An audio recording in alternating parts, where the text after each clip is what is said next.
बिस्मिल्लाहिर्रहमानिर्रहीम। अस्सलाम वालेकुम नाज़रीन, मैं हूँ वक्कास अज़ीम और उम्मीद करता हूँ आप खैरियत से होंगे। नाज़रीन, इस्लामाबाद में मौजूद 14 जमातों पर मुश्तमिल इत्तेहादी हुकूमत ने पाकिस्तान तहरीक इंसाफ के दौर में जो मंसूबे शुरू किए गए थे उनका क्रेडिट लेना शुरू कर दिया है। ख़ास तौर पर वो मंसूबे जिनका आगाज़ साबिक़ वज़ीर आज़म इमरान खान ने आवाम को महंगाई से रिलीफ देने के लिए और पाकिस्तान की मईशत को बेहतर करने के लिए किया था, उनका क्रेडिट अब इत्तेहादी हुकूमत के वज़रा ले रहे हैं।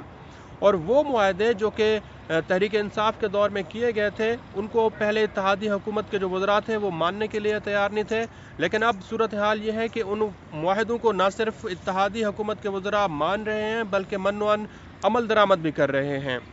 आज की वीडियो में हम आपको बताते हैं कि वो कौन से बैनुल-अक़वामी मंसूबे थे जिनका आगाज़ पाकिस्तान तहरीक इंसाफ के दौर में हुआ था, और वो कौन से मुआहदे थे जो कि पाकिस्तान तहरीक इंसाफ की हुकूमत ने किए थे, और अब उन तमाम मंसूबों और मुआहदों का क्रेडिट इत्तेहादी हुकूमत दे रही है। सबसे पहले आपको नाज़रीन बताते हैं कि रूस में मौजूद पाकिस्तानी सफारतखाने ने रूस की वजारत तिजारत को एक ख़त लिखा है और उसमें यह दरख्वास्त की गई है कि पाकिस्तान और रूस को दो तरफ़ा तिजारत को बढ़ाने के लिए करेंसी के तबादले का मुआहदा करना चाहिए, और दोनों ममालिक की जो ताजिर बिरादरी है उसको एक दूसरे के मुल्कों की करेंसी के तबादले के साथ अपनी तिजारत को आगे बढ़ाना चाहिए। इसका मतलब यह है कि अगर पाकिस्तान के जो ताजिर बिरादरी है वो रूस के साथ अपनी तिजारत करते हैं तो उनको डॉलर्स की बजाय रूस की करेंसी में अपना कारोबार करना होगा, और इसी तरह जो रूस के ताजिर हैं अगर वो पाकिस्तान के साथ अपनी इंपोर्ट एक्सपोर्ट करते हैं तो उनको डॉलर की बजाय पाकिस्तानी रुपये में अपना कारोबार को आगे बढ़ाना होगा।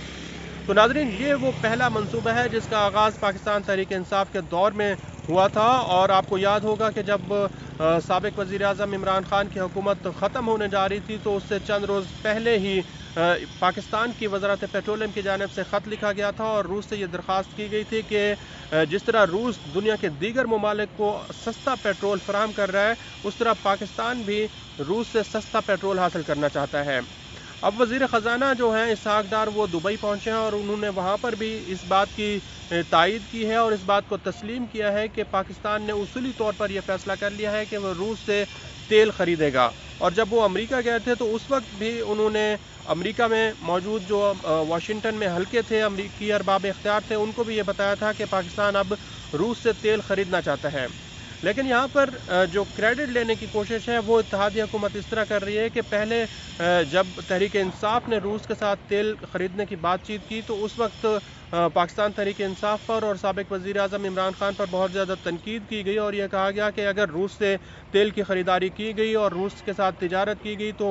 पाकिस्तान की जो इंटरनेशनल ताल्लुकात हैं, बैनुल-अक़वामी ताल्लुकात हैं, वो ख़राब हो जाएंगे। ख़ास तौर पर अमेरिका बहादुर नाराज़ हो जाएगा और ये मुमकिन ही नहीं है कि रूस के साथ पाकिस्तान अपनी तिजारत को आगे बढ़ाए या फिर रूस से तेल ख़रीदे।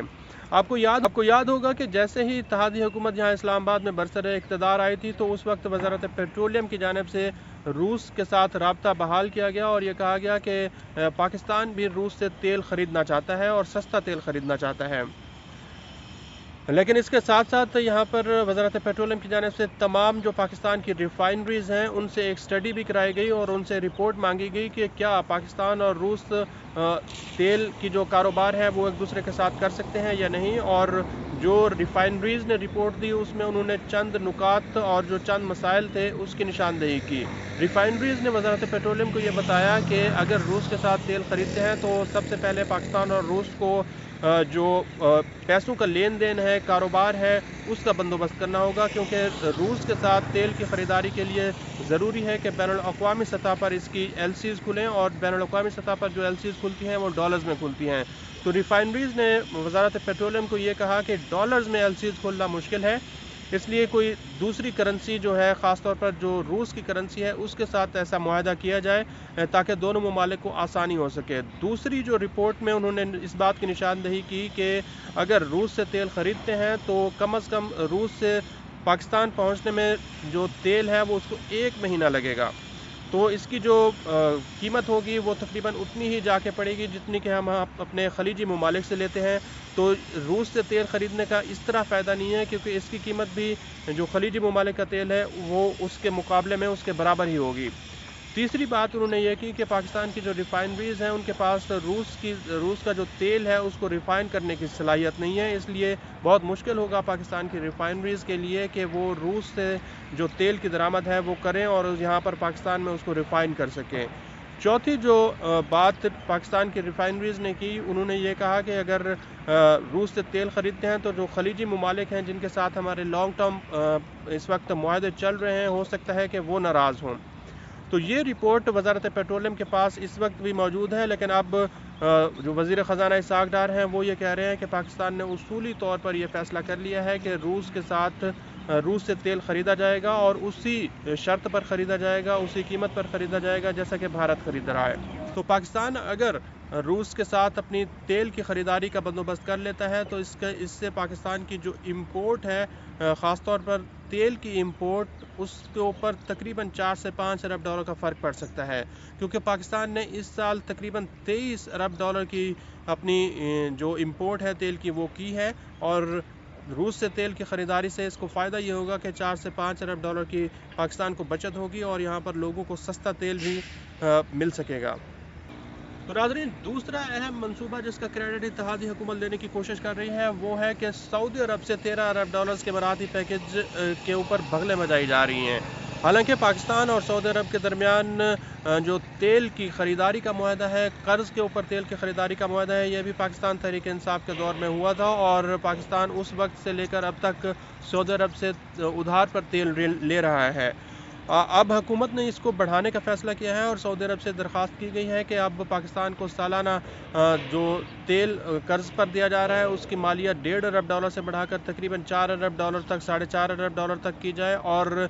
جو پیسے پاکستان تحریک انصاف کے دور میں پاکستان کے اسٹیٹ بینک آف پاکستان میں رکھوائے گئے تھے اس کو رول اوور کیا جائے۔ اور جو گوادر میں آئل ریفائنری کا منصوبہ تھا یہ بھی پاکستان تحریک انصاف کے دور میں شروع ہوا تھا۔ اب اتحادی حکومت کے جو وزیر خزانہ ہیں وہ یہ کہہ رہے ہیں کہ یہ بہت بڑی اچیومنٹ ہے، اور پاکستان جو ہے وہ اس بات کے اوپر سعودی عرب کو کنونس کرنے کی کوشش کر رہا ہے کہ اگر گوادر میں آئل ریفائنری نہیں لگ سکتی تو کراچی کے قریب ہب میں 10 ارب ڈالر کی سرمایہ کاری کی جائے۔ تو یہ جو 13 ارب ڈالر، 16 ارب ڈالر یا پھر 10 ارب ڈالر کا جو پیکج ہے، سعودی پیکج ہے، یہ بھی پاکستان تحریک انصاف کے دور میں شروع ہوا تھا، لیکن اب اس کا کریڈٹ وزیر خزانہ اسحاق ڈار لینے کی کوشش کر رہے ہیں۔ جو سب سے اہم معاہدہ ہے جس کے اوپر اب اتحادی حکومت منوان عمل درآمد کر رہی ہے وہ ہے کہ پاکستان اور IMF کے درمیان جو قرض پروگرام تھا وہ پاکستان تحریک انصاف کے دور میں ہوا تھا، اور جب مسلم لیگ نون اور پیپلز پارٹی اپوزیشن میں تھیں تو اس کو PTI IMF معاہدہ قرار دیتی تھیں۔ خاص طور پر پاکستان پیپلز پارٹی کے چیئرمین بلاول بھٹو زرداری ہر پریس کانفرنس میں اس معاہدے کے اوپر تنقید کرتے تھے اور یہ کہتے تھے کہ اس معاہدے کی وجہ سے پاکستان میں غربت بڑھ رہی ہے، بے روزگاری بڑھ رہی ہے اور لوگوں کو مہنگائی کا سامنا کرنا پڑ رہا ہے۔ لیکن جب سے بلاول بھٹو زرداری وزیر خارجہ بنے ہیں انہوں نے اس کے اوپر کوئی بات نہیں کی، اور یہ کہا جا رہا ہے اتحادی حکومت کی جانب سے کہ یہ جو معاہدہ ہے یہ ریاست نے کیا تھا، پاکستان تحریک انصاف کا اس سے کوئی لینا دینا نہیں ہے، اور ریاست کا جو معاہدہ ہے اس کے اوپر منوان عمل درآمد کیا جائے گا۔ تو ناظرین، اتحادی حکومت اتنی نااہل اور نکمی نکلی ہے کہ پاکستان تحریک انصاف کے منصوبوں پر اپنا نام تو لکھوا رہی ہے، لیکن پاکستان کی معیشت کو بہتر کرنے کے لیے، سرمایہ کاری کو بڑھانے کے لیے کوئی نیا معاہدہ نہیں کیا گیا، بلکہ پاکستان تحریک انصاف کے معاہدوں کو ہی آگے لے کر چل رہی ہے۔